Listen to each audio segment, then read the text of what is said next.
Welcome to the Agile Uprising podcast.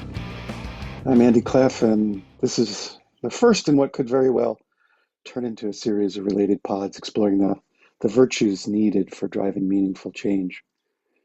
I've been prompted by a couple of things, our recent series on the 7 Deadly Sins of Agile, as well as what I see going on in the world, admittedly biased and filtered by my own perceptions and social media bubble. I've been thinking about the flip side of sins, virtues, not so much from a theological or religious perspective, entirely secular.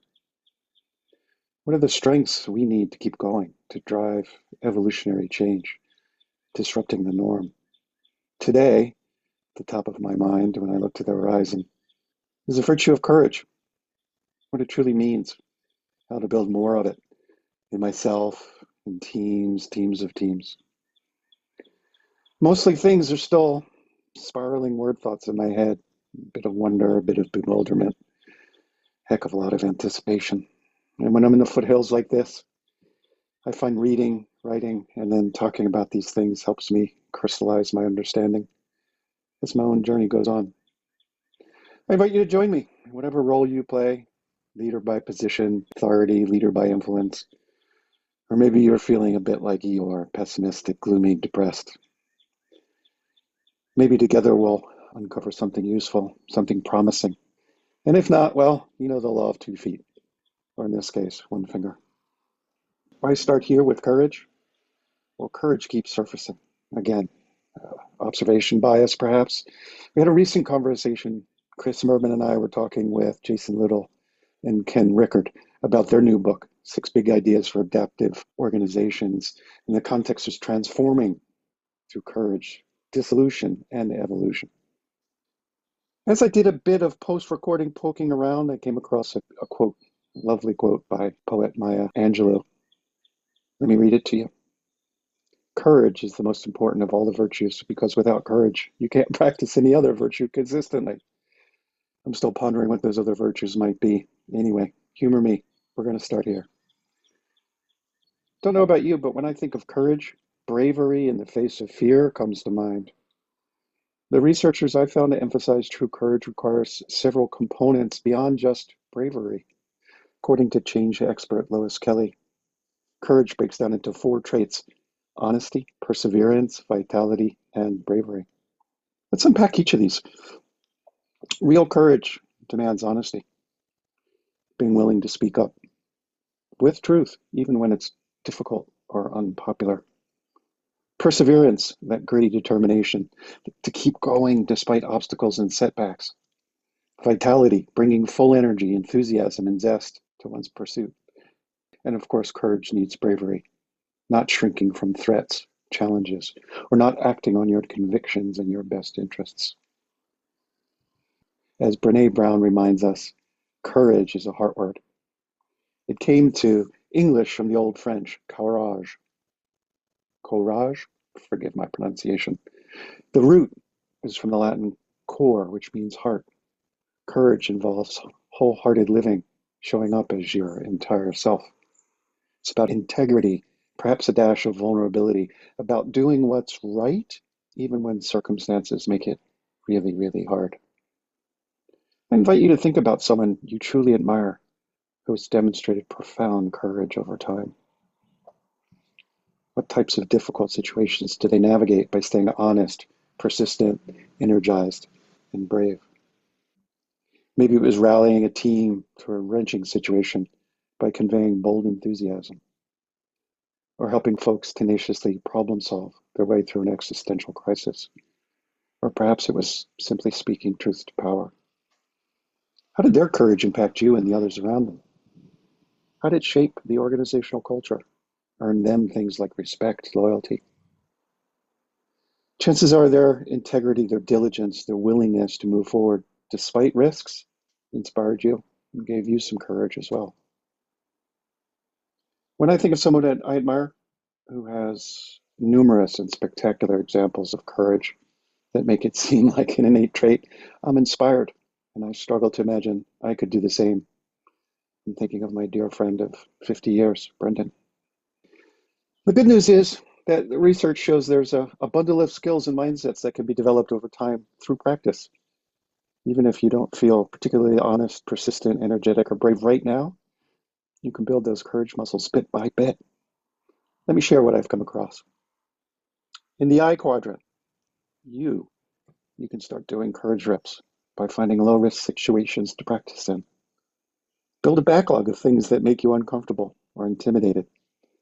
Go ahead, identify those tasks, those decisions, those situations you've been procrastinating out of fear.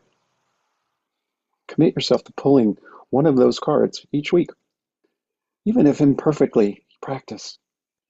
For example, if you tend to avoid public speaking, volunteer to give a short update or present something in your next team meeting or a lunch and learn. If you're in a formal leadership role and a bit overweighted on command and control, try one act of delegation with clear boundaries and decision-making rights, of course. The key is to start small, small doses as exposure therapy. And zoom out a bit to the team level, that us quadrant. What if you started noticing current acts of courage that you see every day? Someone speaking up about a problematic process, admitting a mistake they made, voicing a timely concern, even something as simple as saying, I don't know yet. Make it a point to reinforce those valuable, courageous behaviors by sharing your appreciation. Let them know you saw what they did. Maybe create a Courage Reps channel to share and celebrate. Scaling courage to the larger neighborhood. Hmm. Context matters, but I think startup, Fortune 500, whatever.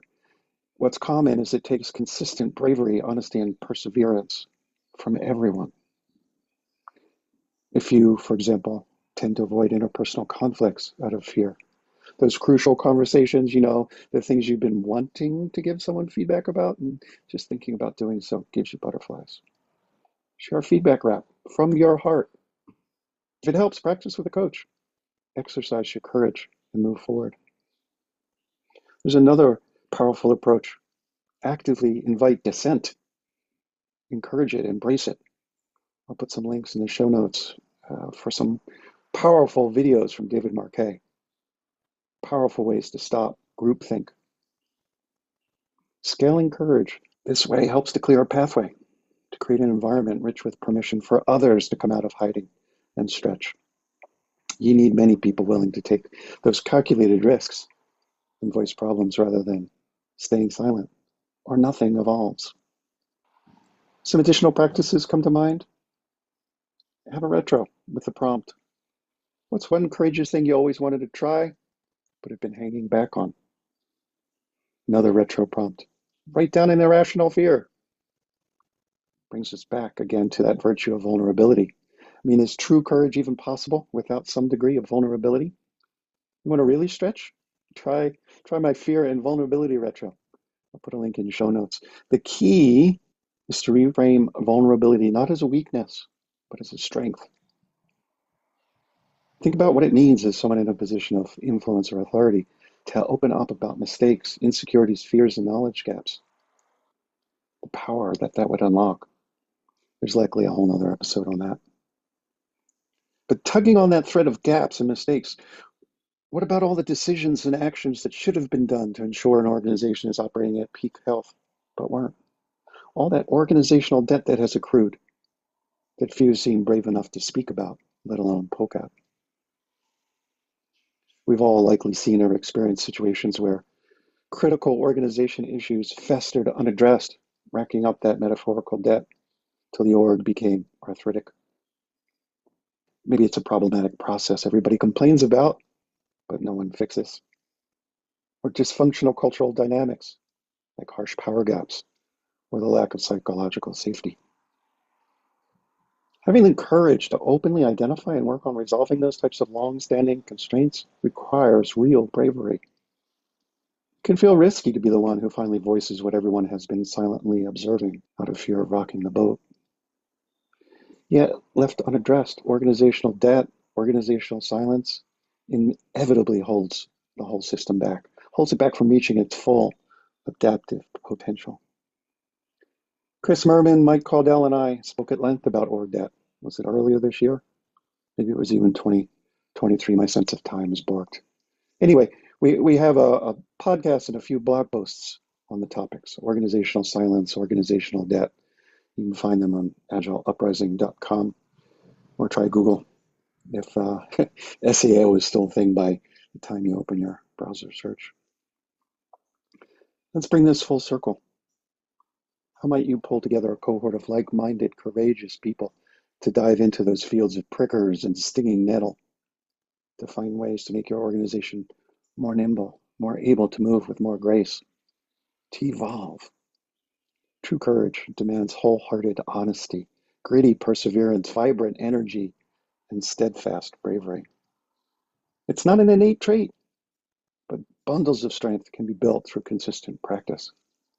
So start flexing those 4 courage muscles. Be radically honest. Dig deep to persevere. Bring an infectious energy to your pursuits, and choose bravery again and again. That's how we'll co-create the future required for thriving amongst constant chaos and change. The path starts by choosing courage, being willing to change your organization, or change your organization, even when circumstances make it really, really hard. I hope you enjoyed this short episode. If so, share it with a friend or a colleague. Always happy to hear your feedback. Thumbs up, thumbs down, comments. There's so much more to explore. If you want to carry on the conversation, hop on over to the Agile Uprising's Discord server. And together, we can water a few seeds of thought, see what sprouts in these foothills. Maybe together, we can explore the next virtue or two to counteract all those sins. Till next time, this is the Agile Uprising podcast, signing out.